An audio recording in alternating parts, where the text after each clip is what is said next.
बिस्मिल्लाहिर्रहमानिर्रहीम। अस्सलामुअलैकुम।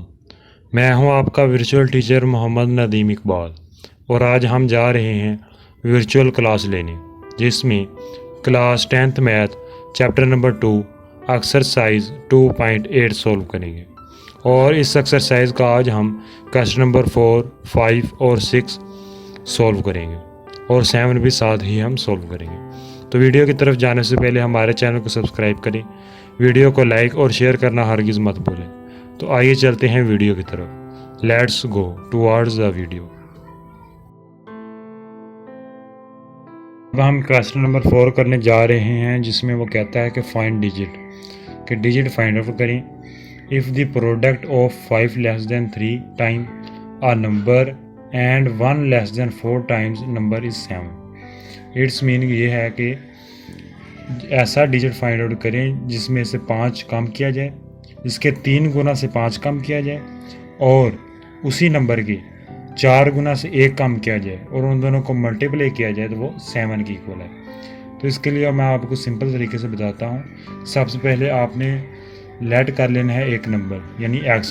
हम फ़र्ज़ कर लेते हैं कि वो नंबर x है, सपोज कर लिया। उसके बाद टर्म्स वो ये कहता है कि x से 3 कम यानी का 3x, यानी 3 टाइम x, उसमें से 5 कम और x के 4 गुना से यानी 4 टाइम x, उसमें से 1 कम, इन दोनों की मल्टीप्लिकेशन करवाई जाए तो वो 7 की इक्वल आती है। यानी 3x - 5 into 4x - 1 is equal to 7। अब हमने इन दोनों को मल्टीप्लाई करवा दिया, 3x - 5 को और 4x - 1 को। तो हमारे पास आ गया 12x² - 3x - 20x plus 5 - 7 is equal to 0। 12x² वैसे का वैसे आगे और उसके बाद -3x और -20x -23x बन गया और -7 से 5 या माइनस किया तो आ गया -2 इज इक्वल टू 0। अब हम देख सकते हैं कि ये क्वाड्रेटिक इक्वेशन है और इसे हम फैक्टराइज के तरीके से सोल्व कर सकते हैं। तो हमने x के कोएफिशिएंट को इस तरह तोड़ा कि वो x² के कोएफिशिएंट और कांस्टेंट -2 को जब मल्टीप्लाई किया जाए तो वो उसके इक्वल है, यानी 24 - 1, इन दोनों को जब मल्टीप्लाई किया जाएगा तो वो 12 × 2 के इक्वल आ जाएगा। इसके बाद हमने 20 - 1 को x के साथ मल्टीप्लाई करवा दिया तो हमारे पास आ गया 12x² - 24x plus x - 2 is equal to 0। आप पहले 2 टर्म में से हमने 12x कॉमन ले लिया तो हमारे पास आ गया x - 2 और इसी तरह प्लस 1 अगली 2 टर्म में से कॉमन लिया तो हमारे पास आ गया x - 2 इज इक्वल टू 0। अब इन दोनों टर्म में से x - 2 कॉमन ले लिया हमने तो हमारे पास बच गया 12x + 1 is equal to 0। x - 2 बचा और 12x + 1 इज इक्वल टू 0। अब ये दोनों चीज़ें आपस में मल्टीप्लाई हो रही हैं और 0 के इक्वल हैं, तो हम लिख सकते हैं कि x - 2 भी 0 के इक्वल है और 12x + 1 भी 0 के इक्वल है। तो सबसे पहले हम लिखेंगे कि x - 2 इज इक्वल टू 0 और -2 को राइट हैंड साइड पर लेकर जाएंगे तो वो +2 में कन्वर्ट हो जाएगा। तो हमारे पास आ जाएगा x इज इक्वल टू +2। बिल्कुल इसी तरह अब हम 12x + 1 को भी 0 के इक्वल लिख देंगे तो हमारे पास आ जाएगा 12x + 1 इज इक्वल टू 0। अब हम देख सकते हैं कि 12x + 1 है तो +1 को हम राइट हैंड साइड पर लेकर जाएंगे तो वो -1 में कन्वर्ट हो जाएगा और इसी तरह x का जो कोएफिशिएंट है 12, इसे भी हम राइट हैंड साइड पर लेकर जाएंगे तो वो दूसरी जानब जाकर डिवाइड हो जाएगा। यानी सबसे पहले हमने 1 को राइट हैंड साइड पर लेकर गए तो वो -1 में कन्वर्ट हुआ, तो उसके बाद 12 जो है x का कोएफिशिएंट है उसे भी हम दूसरी जानब जब लेकर जाएंगे तो वो इधर मल्टीप्लाई हो रहा है तो दूसरी जानब जाकर डिवाइड हो जाएगा तो हमारे पास आ जाएगा x इज इक्वल टू -1/12। तो इस तरह हमारे पास x की 2 वैल्यू हैं, एक पॉजिटिव और एक नेगेटिव। नेगेटिव को हम इग्नोर कर देंगे, छोड़ देंगे, और जो पॉजिटिव है वही हमारा आंसर है, वही हमने डिजिट था जिसको हमने फाइंड आउट करना था, x इज इक्वल टू 2। तो इस तरह हमारा ये क्वेश्चन भी सॉल्व हुआ। तो अब हम इसे दोबारा हम चेक कर लेते हैं कि हमने ये सवाल कैसे सॉल्व किया। सबसे पहले हमने स्टेटमेंट देखी, उन्होंने कहा था कि फाइंड डिजिट फाइंड आउट करें ऐसा डिजिट जिसका 3 गुना में से 5 कम किए जाएं और उसी डिजिट में से 4 गुना करके 1 माइनस किया जाए और इन दोनों को मल्टीप्लाई किया जाए तो वो 7 के इक्वल है। इट्स मीन ये था कि 3x - 5 और 4x - 1 इन दोनों को जब मल्टीप्लाई किया जाए तो वो 7 के इक्वल है। तो हमने पहले ये लिखा और उसके बाद उसे कोऑर्डिनेट इक्वेशन में तब्दील किया और वहाँ से फैक्टराइज करने के जरिए हमने x की 2 वैल्यूज़ हासिल की जो कि हमारा आंसर था। क्वेश्चन नंबर 5 सॉल्व करने जा रहे हैं जिसमें वो कहता है कि फाइंड डिजिट, कि डिजिट फाइंड आउट करें if the difference of an digit and its reciprocal is 15/4। इसका मतलब ये है कि ऐसा डिजिट फाइंड आउट करें कि उसका और उसके रेसिप्रोकल, अगर x हम मिसाल के तौर पर सपोज करेंगे तो उसका रेसिप्रोकल क्या होगा 1/x। इन दोनों का जो डिफरेंस है यानी माइनस है, जब उसको डिफरेंस किया जाएगा तो वो 15/4 के इक्वल है। तो इसका भी तरीकाकार आसान है कि सबसे पहले हम लेट कर लेंगे कि वो डिजिट x है, उसके बाद टर्म्स के मुताबिक कि x यानी खुद डिजिट और उसका रेसिप्रोकल यानी 1/x, इन दोनों को आपस में सब्सट्रैक्ट कर देंगे, डिफरेंस इसका ले लेंगे, माइनस कर देंगे इन दोनों को और इज़ इक्वल टू लिख देंगे 15/4। तो इस तरह हमारी ये इक्वेशन बन गई। अब हम x - 1/x का एलसीएम ले लेते हैं x और ऊपर हमारे पास आ जाएगा, हमें पता है कि वो क्रॉस मल्टीप्लाई हम करवा के ऊपर लिख देते हैं यानी x² - 1 इज़ इक्वल टू 15/4। अब हम दोबारा क्रॉस मल्टीप्लाई करवा देते हैं तो हमारे पास आ जाएगा 4 × x² - 1 is equal to 15x। अब हम 4 को x² - 1 के साथ मल्टीप्लाई करवा देते हैं तो हमारे पास आ जाएगा 4x² - 4 is equal to 15x। तो हमारे पास आ गया 4x² - 4 - 15x is equal to 0।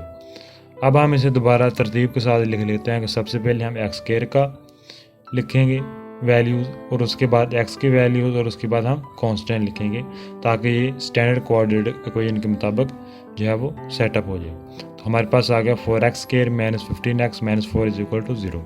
तो ये कोऑर्डिनेट इक्वेशन है। तो अब इसे सॉल्व करने का ये तरीका है कि x के कोएफिशिएंट को हम इस तरह तोड़ते हैं को x² के कोएफिशिएंट और कांस्टेंट के मल्टीप्लिकेशन के इक्वल है, यानी कि x के कोएफिशिएंट को जब आपस में मल्टीप्लाई किया जाए तो वो कांस्टेंट और x² के कोएफिशिएंट के मल्टीप्लिकेशन के इक्वल है। तो हमारे पास आ जाएगा 16 - 1 और जब 16 - 1 करेंगे तो वो दोबारा 15x ही बन जाएगा। अब 16 - 1 को हम दोबारा x के साथ मल्टीप्लाई करवा देते हैं तो हमारे पास आ जाएगा 4x² - 16x + x - 4 is equal to 0। आप पहले 2 टर्म में से हम देख सकते हैं कि 4x कॉमन आ सकते हैं, यानी 4 भी हम दोनों में से ले सकते हैं और x भी हम इन दोनों टर्म्स में से ले सकते हैं पहले 2 टर्म में से। तो हमने कॉमन ले लिया 4x, तो बाकी हमारे पास बच गया x - 4। इसी तरह आखिरी 2 टर्म में से कुछ भी कॉमन नहीं आ रहा तो हम वैसे कॉमन ले लेंगे +1, तो वैसे का वैसे आ जाएगा x - 4 इज़ इक्वल टू 0। अब हमारे पास 2 टर्म बाकी बची, इन दोनों टर्म में से x - 4 हम कॉमन ले लेंगे तो बाकी हमारे पास बच जाएगा 4x + 1 इज़ इक्वल टू 0। तो अब हम देख सकते हैं कि x - 4 और 4x + 1 आपस में मल्टीप्लाई हो रहे हैं और 0 के इक्वल हैं। तो हम सबसे पहले x - 4 को 0 के इक्वल लिखेंगे और उसके बाद 4x + 1 को भी हम 0 के इक्वल लिखेंगे। तो सबसे पहले हमने लिखा x - 4 is equal to 0। -4 left hand side पर मौजूद है तो हम इसे उठाकर राइट हैंड साइड पर लेकर जाएंगे तो वो बन जाएगा +4 इज़ इक्वल टू 0 और वहाँ से हमने -4 को राइट हैंड साइड पर जब लेकर गए तो वो +4 में कन्वर्ट हो गया। तो हमारे पास आ गया x इज़ इक्वल टू 4। तो ये हमारा आंसर है, लेकिन फिर भी हम 4x + 1 को भी 0 के इक्वल लिख लेते हैं और यहाँ से +1 को सबसे पहले राइट हैंड साइड पर लेकर जाएंगे तो वो माइनस में कन्वर्ट हो जाएगा यानी -1 और x का कोएफिशिएंट 4 यहाँ पर मल्टीप्लाई हो रहा है तो दूसरी जगह जाकर डिवाइड होगा 1 के साथ, तो हमारे पास आ जाएगा x इज़ इक्वल टू -1/4। ये नेगेटिव है इसलिए हम नज़रअंदाज कर देंगे, छोड़ देंगे और x इज़ इक्वल टू 4 हमारा आंसर आ जाएगा। इसके बाद हम दोबारा जो है वो क्वेश्चन नंबर 5 की स्टेटमेंट आपको समझा देते हैं कि सबसे पहले उन्होंने कहा कि फाइंड डिजिट, तो हमने सपोज कर लिया x को और उसके बाद उन्होंने कहा कि ऐसा डिजिट है जिसका रेसिप्रोकल और बजाते खुद जब उन दोनों को माइनस किया जाएगा वो 15/4 के इक्वल आएगा। तो हमने इस इक्वेशन लिखी और वहाँ से हमने इसे सोल्व करके x इक्वल 4 हमने हासिल कर लिया। क्वेश्चन नंबर 6 में वो कहता है कि फाइंड डिजिट्स के 2 डिजिट हमने फाइंड आउट करने हैं कि if sum of square of 2 digits of a number is 65, कि अगर इस नंबर के दोनों जो डिजिट्स हैं उन दोनों को जब उनका स्केल लिया जाए और आपस में ऐड किया जाए तो वो 65 के इक्वल है। और उसके बाद वो कहता है कि नंबर इज़ है 9 time of sum of digits, जो वो नंबर है वो उन डिजिट के सम के 9 टाइम जो है वो 9 गुना ज़्यादा है। तो इसमें हम सबसे पहले लेट कर लेते हैं वो दो जो डिजिट हैं वो x और y हैं। उसके बाद हम लिखते हैं कि इन टर्म्स के मुताबिक हम इक्वेशन जो हैं वो लिख लेते हैं। सबसे पहले जो इक्वेशन बनेगी कि इन दोनों डिजिट का स्केयर का जो सम है वो 65 के इक्वल है, यानी x square plus y square is equal to 65, और इसे हम इक्वेशन नंबर 1 का नाम दे देते हैं। इसके बाद अब हम ये करते हैं कि वो कहता है कि number is 9 time of sum of digits, तो इसमें हमने लेट ये करना है कि 10x और 1y, यानी x जो का 10 टाइम और y का 1 टाइम, जब इन दोनों को ऐड किया जाए तो वो 9 टाइम होता है उन डिजिट्स का, यानी 9x प्लस 9y। तो इस तरह हमारे पास ये इक्वेशन बन गई 10x plus y is equal to 9x plus 9y। इसमें हमने एक जो है वो x की वैल्यू हम फाइंड आउट कर लेंगे ताकि उसे हम दूसरे इक्वेशन में पुट कर सकें। तो हम x को एक तरफ कर लेते हैं और y को एक तरफ कर लेते हैं। 10x प्लस y में से y राइट हैंड साइड पर जाएगा तो वो माइनस का हो जाएगा, और लेफ्ट हैंड साइड पर मौजूद 9x लेफ्ट हैंड साइड पर आएगा तो वो माइनस 9x में कन्वर्ट हो जाएगा। 10x minus 9x plus x हमारे पास बच गया, और राइट हैंड साइड पर 9y माइनस y 8y जो है वो हमारे पास बच गया। तो इस तरह हमारे पास x की मशरूत वैल्यू हमारे पास आ गई x is equal to 8y। अब हम इस वैल्यू यानी x is equal to 8y को पुट कर देते हैं इक्वेशन नंबर 1 में, यानी put x is equal to 8y in equation number 1। Equation number 1 में हम पुट करेंगे तो हमारे पास आ जाएगा x स्क्वायर की जगह हम पुट कर देंगे 8y का square plus y square is equal to 65। 8y का स्क्वायर लिया तो हमारे पास आ गया 64y का square plus y square is equal to 65। अब हमारे पास y स्क्वायर की दो वैल्यूज़ हैं, एक 64y स्क्वायर और दूसरी प्लस y स्क्वायर। इन दोनों को जब हम ऐड करेंगे तो इसका जो कोएफिशिएंट होते हैं y स्क्वायर के कोएफिशिएंट वो आपस में ऐड हो जाएंगे, तो हमारे पास आ जाएगा 65y square is equal to 65। और यहाँ से हम देख सकते हैं कि y स्क्वायर के साथ 65 मल्टीप्लाई हो रहा है तो दूसरी जानब जाकर वो डिवाइड हो जाएगा, तो हमारे पास आ जाएगा y square is equal to 65 over 65। तो इस तरह 65 के साथ कैंसिल आउट हो जाएगा, तो हमारे पास आ जाएगा 1, यानी y square is equal to 1। तो हमें चाहिए y स्क्वायर नहीं चाहिए, तो हम इन तरफैन का अंडर रूट ले लेंगे, यानी हम बोथ साइड्स पर अंडर रूट ले लेंगे, taking under root on both sides. तो हमारे पास आ जाएगा y स्क्वायर का under root is equal to 1 का अंडर रूट। y का स्क्वायर और अंडर रूट कैंसिल आउट हो जाएंगे, और अंडर रूट 1 का जितना मर्जी अंडर रूट लेते हैं तो वो 1 के इक्वल आता है। तो हमारे पास आ गया y is equal two plus minus 1, लेकिन हमें सिर्फ पॉजिटिव वैल्यूज़ चाहिए तो हम 1 की जो वैल्यू है वो ले लेंगे y इज इक्वल टू 1। तो हमारे पास एक जो डिजिट है वो फाइंड आउट हो गया y is equal to 1। Second digit मालूम करने के लिए y इज इक्वल टू 1 की वैल्यू है वो हम पुट कर देते हैं x is equal to 8y में, y की जगह हम 1 पुट कर देते हैं, यानी 8 इंटू 1। हमारे पास आ गया x इज इक्वल टू 8। तो इस तरह हमारे पास y की और x की वैल्यूज़ फाइंड आउट हुई, जो कि हमारा मतलूबा आंसर है। यही हमारे पास जो है वो आंसर है।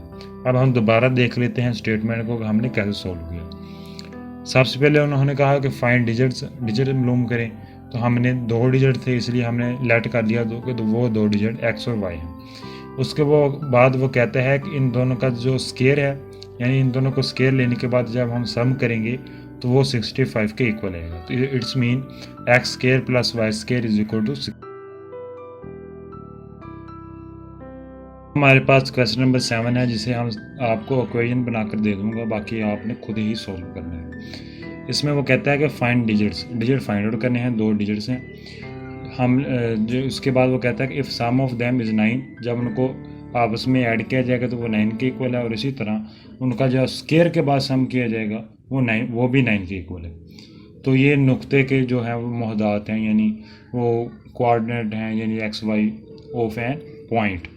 तो इसमें हम सबसे पहले आसान तरीका ये है कि इसमें लेट कर लेते हैं कि वो दोनों डिजिट हैं वो x और y हैं, और उसके बाद अकॉर्डिंग दी टर्म्स हम लिखेंगे if the sum of them, कि सम क्या होता है आपको बताइए, x प्लस y होता है, इज इक्वल टू 9, 9 है तो हम इज इक्वल टू 9 लिख देंगे। तो ये हमारे पास इक्वेशन नंबर 1 बन गई। इसी तरह वो कहता है कि and sum of its square, यानी फर्स्ट डिजिट का भी स्क्वायर और सेकंड डिजिट का भी स्क्वायर, इन दोनों का जो सम है वो है 9, वो भी 9 के इक्वल है। 45 के इक्वल नहीं, ये गलती से लिखा गया, वो भी 9 के इक्वल है।